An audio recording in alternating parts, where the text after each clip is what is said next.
A hunter must hunt! Hello, everybody. I am Jmulls of Jmulls Gaming, and let's mull over and give my first impressions with Monster Hunter World. I'm kind of a new player when it comes to Monster Hunter. I've dipped my toe before into both World and Rise, but it never really stuck with me. I didn't beat either of the games, and I didn't get particularly far in either of them. However, Wilds was looking rather good to me, and I wanted to try it out, because it was always one of those series that I knew if I put enough time in, it would hook me. It was just, I was waiting for the right time, and I think it's now, and I've dumped a bunch of hours into it so far on stream. And the funniest thing is, those Monster Hunter streams are some of the longest I've done recently, just because I kind of lose track of time. It's so good, and I just want to keep playing it. When I had first tried World back in the day, I ran Greatsword because I'm a simple guy, big sword, big money, big love. I thought it was a bit too slow in Rise, so I tried out dual swords there, but actually properly diving into Monster Hunter and,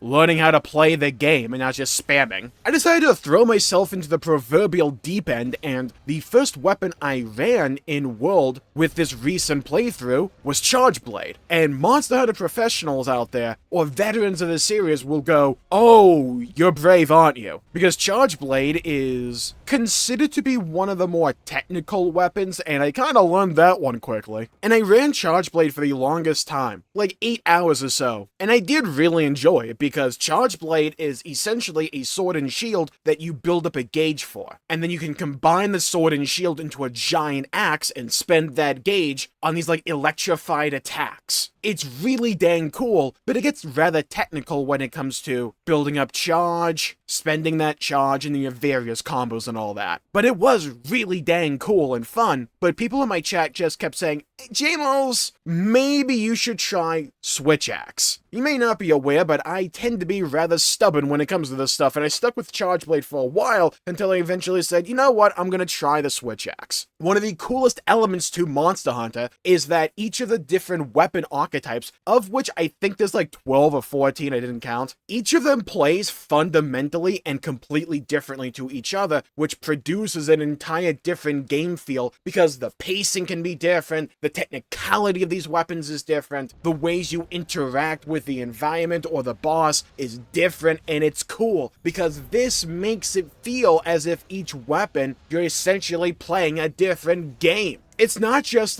oh, this weapon slashes to the left, this one slashes to the right, whoop-de-doo. No, you are doing different things with these various weapons. And the thing with Switch Axe is that it's similar in design to the Charge Blade. And what I liked out of the Charge Blade mechanic, which was building up the gauge, turning into a giant weapon, and then slamming with electrified damage. I thought that was really dang cool and a visual spectacle, especially when you slam the weapon into the enemy, into the monster, and it blows them up and sends them staggering. You feel like a god. Switch Axe is very similar, where instead of starting with a sword and shield and building up gauge that way, you just start with an axe, a giant two-handed axe, and you build gauge using that, and then you swap on over to a giant two-handed sword, and then you spend your gauge there. And if you do the combo correctly, at the end of the fully charged sword combo, you can latch onto an enemy monster, ride them and mount them, and then shove your blade right into them, and it blows up, and you can change what the element was. So for a period of time, because the only resources I had me go into a poison gauge, so my giant elemental reaction on my weapon had this blue fire effect, and it looked awesome. I haven't even talked yet about what the goal of the game is. I just keep nerding out about these weapons. I think the beauty of Monster Hunter is that you can approach it with a lack of knowledge, which is what I pretty much did. You can watch a couple of guides, but really you need to get hands-on in the game to really retain the flow of the game, the various combos and all of that. But you can feel yourself getting better. You can feel yourself understanding the mechanics, and Monster Hunter, and this became very apparent to me even when I dipped my toe into the series before, Monster Hunter is one of those games that will feel extremely clunky when you first start it because the control scheme and the way you interface with the monsters and the overall flow of combat feels so distinct different and unique and separate to everything else that I've played before in gaming that it throws you for a loop for a bit because the controls feel so different. But when you lock in, when you start to understand it and it becomes second nature, or at least you get used to it, you start to get into the rhythm, you start to get into the flow. And I was starting to pull off moves I wasn't even like actively thinking about, it was just pure instinct. And it felt really dang good. I started to really get pretty decent at dodging breath attacks certain monsters were trying to throw out at me. Particularly that ice breath, that like flying feathered dragon thing in World. You know the one before you go to Rotten Vale, that one? I'm terrible with these names, by the way, so like that's gonna be the best description I can give you to identify the monster. But the overall flow of combat, the overall idea of the game when it comes to Monster Hunter is not just getting better with these weapons. The flow of the game is extremely simple, but it works because of its simplicity. You have a giant monster,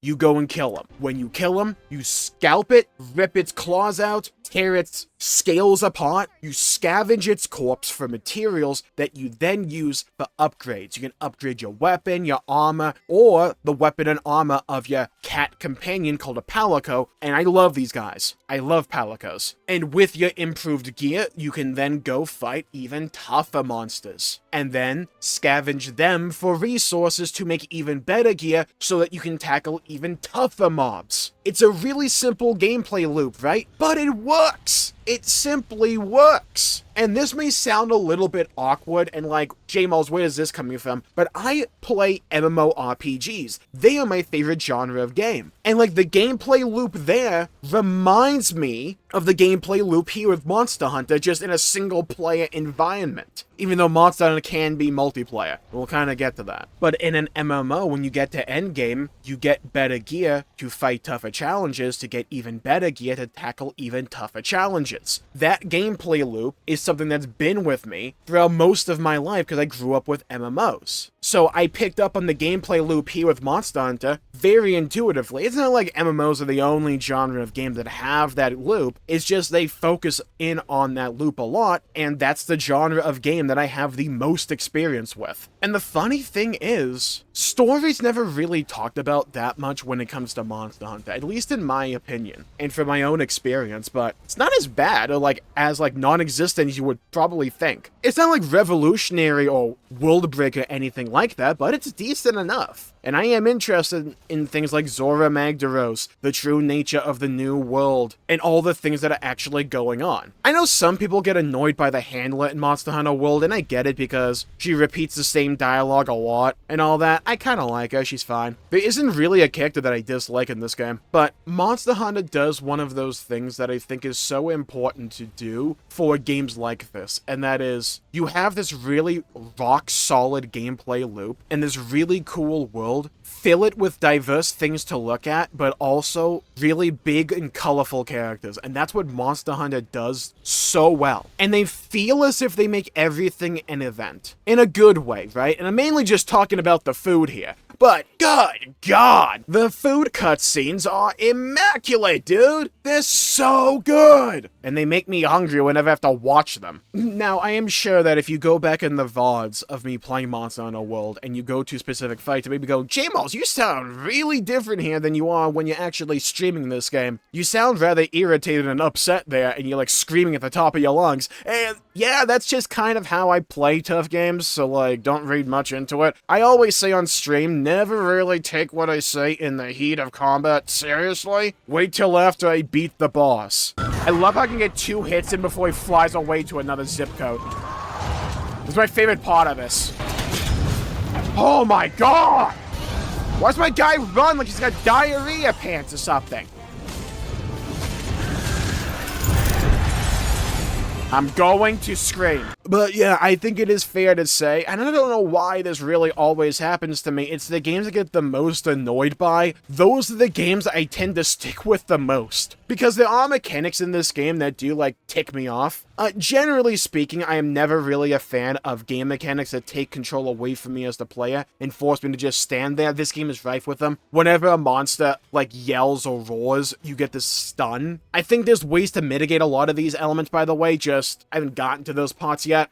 There's one mechanic on the fight that I did recently, like my last fight that I did. Bleeding. Yes, I did Oda. I forget his entire name, but it was like, picture like a hairless lion down in the Rotten Vale that moves around like he's an Elden Ring fight and goes to every different zip code imaginable and applies a bleed on you. And the way you overcome bleeding in this game is by having to like sheath your weapon and then crouch and hide and just wait it out. And this thing is like jumping all over the freaking map, trying to tear you an entire new butt cheek. And there's ways to mitigate it, like there's some items. And like this is the thing I really am trying to get better at when it comes to Monster Hunter, because it's not a game where it's just like whack and pray. You get a bunch of consumables and a bunch of items, and the game assumes you're going to stack these, you're going to farm for these, and you're going to utilize these in combat for your own advantage. For instance, there's quite a few bosses or just monsters in this game that fly around. They have wings, so obviously they would do that.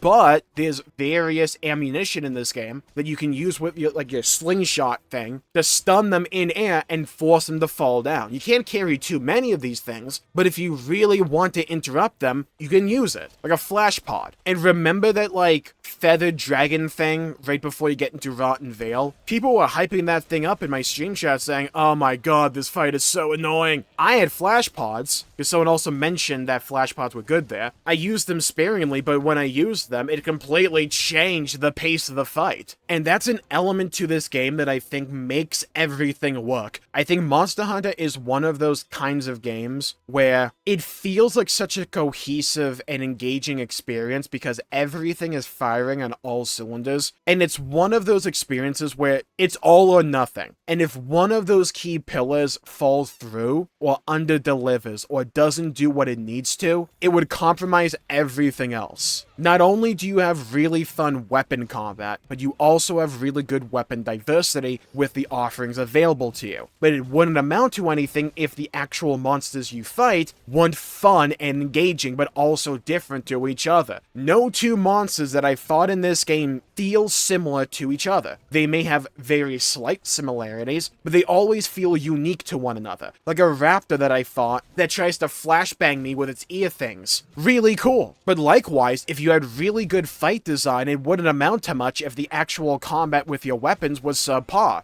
But because both are so dang good, they complement each other and make each other better than they would be individually. But you top that off with good level design, in my opinion, that has very different environments for you to fight these monsters. These monsters travel around the world because if you do enough damage to them, they'll be like, hey, this isn't good for me, I'll get out of here, I'll skedaddle. And it's like a logical thing to do. You feel as if you're fighting this force of nature. You're fighting a monster that has survival instincts. And sometimes those instincts say to kill you or to go after you, and sometimes they have to leave. Fight or flight. It makes sense and it works in this game. And the different environments that you fight these monsters in change the pace and change the way the fight goes. Because sometimes they can fall through the floor. Or sometimes they may round a corner and wait for you and try and jump you like that. Or sometimes you may accidentally have to fight something else because something else stumbles upon you. That flying feathered dragon before Rotten Vale, quite a few times, that like velociraptor guy that can flashbang interrupted my fight with him. But the unique thing that made that fight memorable for me was every time he would do that, he would flash the monster out of the sky, making him fall down. So we had a little story going on stream that after my fight with the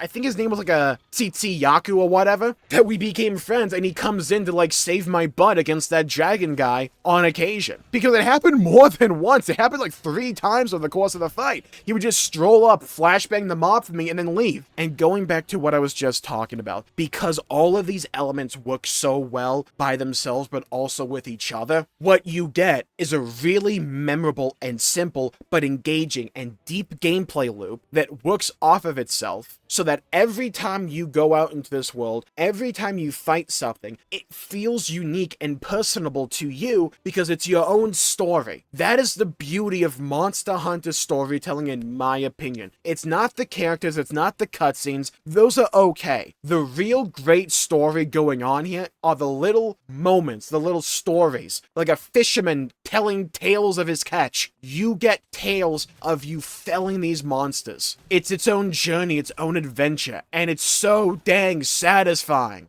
Now let's talk about weapon sharpening, because my god, this mechanic, I get why it exists, and I think the game is better for its existence, because it adds to the realism and adds to the tension, so that you have to keep track of it, so you feel as if you have a bunch of things to handle and juggle over the course of a fight. I think it does add to the experience, and I'm glad it is there in some capacity. I will say, though, I think they make you sharpen your weapon a bit too much, at least early on. I do hear that it gets much better later on. I just am not that big of a fan of, maybe because this game just like eat through hours as if they're minutes for me, but it feels like every couple of minutes I have to sharpen my weapon and take me out of the flow of combat. I think that's a good mechanic to have in some degree, but I do think it's overused a little bit too much early on, but like I can put up with it. It's a good bit of tension going, oh, I have to find an opening long enough for me to sharpen my weapon in the midst of this entire fight, and then, because I'm a Final Fantasy VII nerd, I named my Palico Kate Sith. I have to get on bended knee and hope Kate Sith tanks the mob long enough, which he, like, does a decent enough job at doing, by the way. But I swear to God, that Palico AI either feels godlike or like a drooling idiot at a keyboard just smashing the keys with like a bottle of lotion or something. Either he'll try to heal me when I'm popping my own potion or at full health, and then when I'm actually damaged, he'll just stand on the sidelines doing nothing, like looking at paint dry or whatever. But then other times, he's like Rambo. I get hit, but he walks up to me with a Vigor Wasp like half a second after I get hit. I also get stunned. He like snaps me out of it, then also heals me again for whatever reason. Or he'll like full body tackle a giant... I made a short about this because it was such a cool moment for me. He'll full body tackle a Rathian for me, knock it down like a sir. When it's like 4 hits away from death, I walk up, get the kill, and it's poetry in motion. There's so many little moments like that throughout Monster Hunter World so far that are just memorable. It's a game that does a great job, at least right now, at creating memorable and engaging moments frequently. What a dang good game this turned out to be. At least for me. But yeah, I'm also fully converted on the Switch axe. It's awesome. I love it. I love it a lot. I think when it comes to Wilds, I'll probably be bouncing between Switch axe and gun lance. And maybe bow, who knows? Because you can have like 2 weapons in that game at any time. That's rather cool. So with that, I'll call the video there for the day. Thank you all for tuning in. My pleasure for making the video. If you enjoyed it, please leave a like and subscribe. It really helps the channel out and helps support future content, and I greatly appreciate it. Stay safe, have a great day, and I'll see you all next time. Bye-bye, everybody, until we meet again.